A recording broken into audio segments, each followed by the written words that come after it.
यहाँ पर 6 अलग अलग भिन्न यानी कि फ्रैक्शन लिखे हुए हैं और मैं चाहता हूं कि आप कुछ देर के लिए इस वीडियो को पॉज करके इन भिन्नों को दशमलव यानी कि डेसिमल के रूप में लिखें।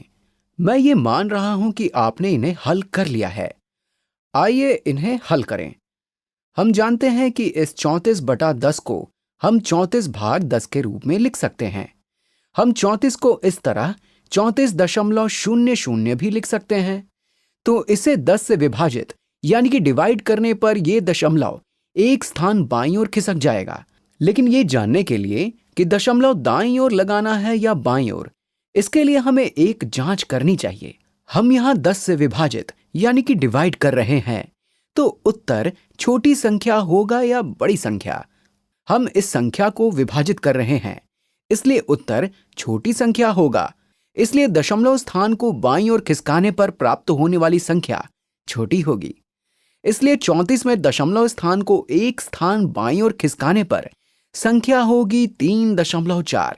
अगर हम 3.4 को 10 से गुणा करेंगे तो हम दशमलव को एक स्थान दाईं ओर खिसकाएंगे और उत्तर होगा 34।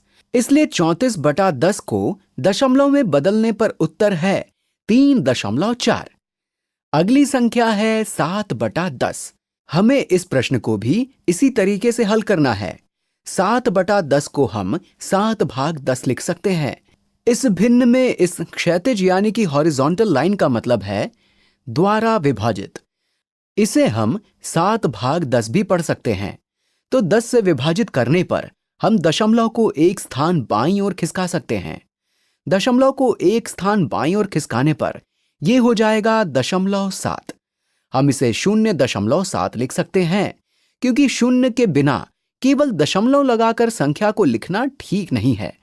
तो इस प्रकार 7 को 10 से विभाजित करने पर उत्तर है 0.7। अगली संख्या है 53/100। इस संख्या को 53/100 लिख सकते हैं। हम सुविधा के लिए यहां एक दशमलव लगा सकते हैं। तो 100 से विभाजित करने का मतलब है 10 से 2 बार विभाजित करना, यानी कि 53 को 10 गुणा 10 से विभाजित करना। एक बार 10 से विभाजित करने पर दशमलव एक स्थान बाईं ओर खिसक जाएगा और फिर 10 से विभाजित करने पर दशमलव एक और स्थान बाईं ओर खिसक जाएगा। इसलिए इसका उत्तर है 0.53। अगली संख्या है 2/100। हम इसे 2/100 लिख सकते हैं। सुविधा के लिए हम यहां 2 के बाद दशमलव लगा लेते हैं। हमें इस संख्या को 2 बार 10 से विभाजित करना है। एक बार 10 से विभाजित करने पर यह संख्या होगी 2 दशांश। यह दशमलव यहां पर लगेगा। हमें एक बार फिर 10 से विभाजित करना है, लेकिन इस दशमलव के बाईं ओर कोई संख्या नहीं है। लेकिन जिस प्रकार आपने यहां दशमलव के बाद 0 लिखा था, उसी तरह हम यहां पर भी 0 लिख सकते हैं। और अब हम दशमलव को दूसरी बार बाईं ओर खिसका लेते हैं। ध्यान दीजिए, आप यहां 2 बार 10 से विभाजित कर रहे हैं। 2 बार 10 से विभाजित करना 100 से विभाजित करने के समान है, क्योंकि 10 गुणा 10 100 होते हैं। इसलिए इसका उत्तर है 0.02। आप देख सकते हैं कि यहां पर 2 शतांश स्थान पर है, इसलिए हम इसे 2 शतांश भी कह सकते हैं। तो इस प्रकार हमने 2 शतांश को यहां पर प्रदर्शित कर लिया है। अगली संख्या है 1098/100। एक बार फिर हम वही प्रक्रिया करेंगे। हम इसे 1098/100 लिख सकते हैं। सुविधा के लिए हम यहां 1098 के बाद दशमलव लगा लेते हैं। हमें इसे 2 स्थान बाईं ओर खिसकाना है, क्योंकि हम यहां 100 से विभाजित कर रहे हैं। तो इसका उत्तर है 10.98। हमेशा ये देखने के लिए उत्तर की जांच करें कि ये सही है कि नहीं। 100 से विभाजित करने पर यहां छोटी संख्या प्राप्त हुई है, इसलिए उत्तर सही है। अगली संख्या है 9967/1000।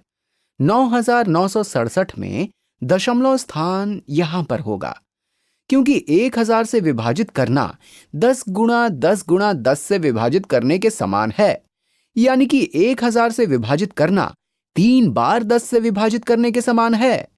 तो 9967 को 3 बार 10 से विभाजित करने पर उत्तर है 9.967। इस 9.967 को हम 9 और 967 भाग भी पढ़ सकते हैं, क्योंकि हम इसे 9000 जमा 967 भी लिख सकते हैं। इस प्रकार 9967 को 1000 से विभाजित यानी कि डिवाइड करने पर उत्तर है 9.967।